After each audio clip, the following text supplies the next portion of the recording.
na yung in this na natutunaw sila, in this papunta sa baba ang sa sahig ang tubig na natunaw, hindi makarating sa baba, hindi makarating sa sahig, sa simento ba, at na solid na sila, na ice na sila dyan habang tumutulo, kumbaga habang tumutulo. Ito dito naman walang kabakas-bakas ito kasi wala naman talagang umapak dito. Ayan. So dito ito sa harap ng bahay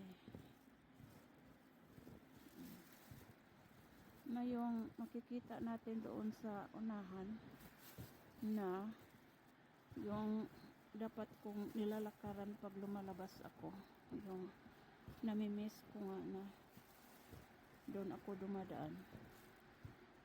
Wala, covered with snow again, covered with snow ulit. So kaya wala, magtataksi uli ako. Masakripisyo na naman ang bulsa natin, guys. Ayan. So wala na ang snow, hindi na dapat ako magpayong kasi ano na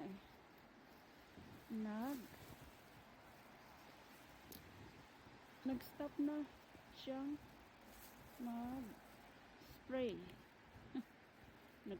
Nag-spray naman talaga ang snow, diba?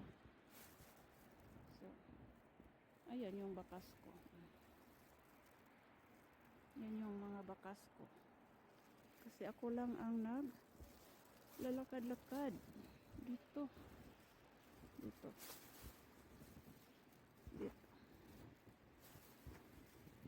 dito ako maggawa ng tunog,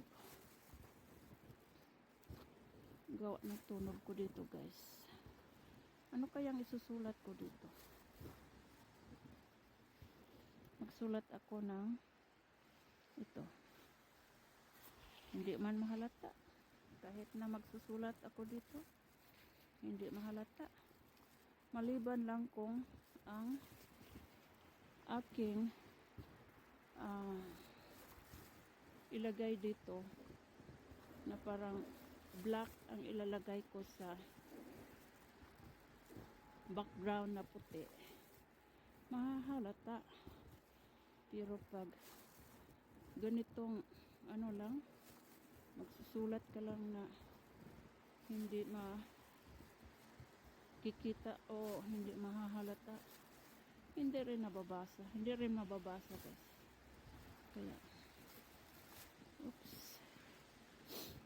Kaya ayan, tapos na siyang pumatak kasi sinabing 9 o'clock daw matatapos na 8:30 na ngayon. So tapos na siya, tapos na ito. Ayan yung bakas to mula doon, yan, kasi sa sunod winter na naman ako maglalakad-lakad kung halimbawa man ay hindi na mag-snow, hindi na magsusnow this time hanggang Marso, kasi sa Marso mag-spring na rin. Kaya sa susunod na winter time na naman ako maglalakad sa snow. Yun. So ito yung kahapon nag-shovel ako dito, nagpala ako dito, guys. Inalisan ko ng snow dyan sa gilid. Kasi yung na mga nag-plow naman din, sinagad talaga dyan sa wall ko dyan, na sira-sira pa nga yung wall na yan. Tinambakan pa ng dinikitan pa ng snow, na ang snow unti-unting sumisip-sip doon sa loob. Kaya yung sahig ko doon sa loob nagkang-a. nagkang I don't know kung anong Tagalog sa nagkang-a, guys. Basta nagkang-a. Dahil nga yung mga plowing guys, yan lang, dinidikit talaga sa wall. Tapos sa melt doon, sisip-sip yung tubig, yung na-melt na snow doon pumapasok na sa ilalim sa loob ng bahay.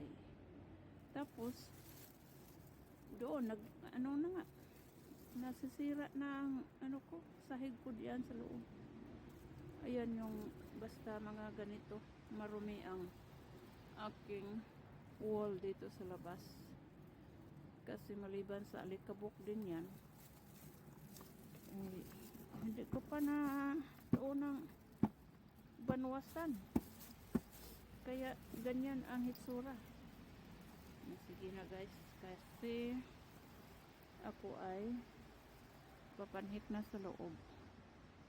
Pag ako'y nasa loob, marami pa akong tanggalin ko ang boots ko, tanggalin ko ang coat ko, tanggalin ko pa ang scarf.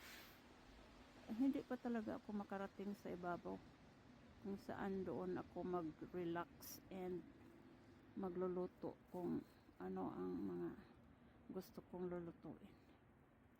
Kaya hanggang dito lang muna ako, guys, ang mga video ko. Ayan. O sige, have a good day, have a good night. Kasi sa atin sa Pinas, ano na ngayon, malapit ng matutulog ang ibang mga tao. Yung may pasok bukas ng maaga, yun, matutulog na sila din ng maaga. So kaya mayroon pang eroplano. Ang eroplano naman ay nasa itaas ng panganod. Yung panganod na pumapatak ng snow. Kaya hindi nila ma-obserbahan ang snow, o hindi sila mapapatakan ng snow kasi nasa ibabaw sila eh. Hindi nga makita. So, okay. Ako ay kahit namilit na, tabi pa rin ng tabi. Kaya ngayon mag-stop na talaga, guys. Okay.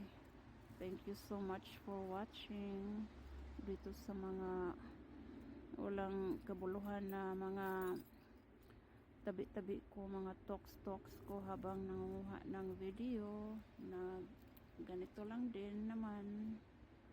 Alright. Bye bye, guys.